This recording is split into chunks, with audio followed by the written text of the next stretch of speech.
আসলে তাহলে ৩ ইঞ্চির যে হিসাবটা এইটা মানে আপনি এইটা একটা কথার কথা। মানে যেহেতু আপনারা সরাসরি না, এটা না, না, না, না, না। উনি মাস্টারবেট করতে, করতে আমাকে ছবি তুলে পাঠাচ্ছেন।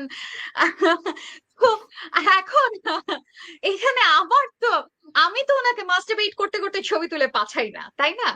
এখন এটা উনার এই যে বললাম, শুধুমাত্র এই জায়গা থেকে আপনি বুঝতে পারেন একটা মানুষের চরিত্র, যে ওনাকে শুধুমাত্র আধা ইঞ্চি প্রশংসা আপনি করবেন, উনি আপনাকে ৩ ইঞ্চি দেখায় দেবেন।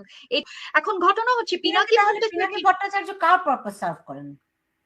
পিনাকি আমি সরাসরি যদি বলতে পারি, ভারতীয় ডিপ স্টেট এজেন্টের, ভারতীয় ডিপ স্টেটের পারপাস উনি সার্ভ করেন। আমার যেটা মনে হচ্ছিল যে হাসিনা নিজে আসলে ইন্ডিয়ান গভর্নমেন্টের জন্য খুব শক্তিশালী হয়ে উঠছিল, মংলা বন্দর নিয়ে বা সেন্ট মার্টিনস এর অবস্থান নিয়ে, শুধু ইন্ডিয়া না, চায়নার কাছেও খুব শক্তিশালী হয়ে উঠছিল। So at one point or the other তাকে যেতেই হতো।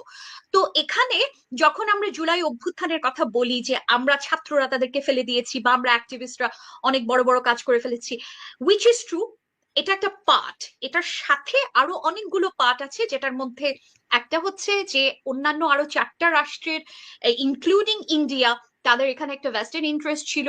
অফকোর্স এখানে কিছু টাকার ইনভেস্ট, কিছু মানে ম্যাসিভ অ্যামাউন্ট অফ টাকার ইনভেস্টমেন্ট আছে। সবগুলি সত্যি,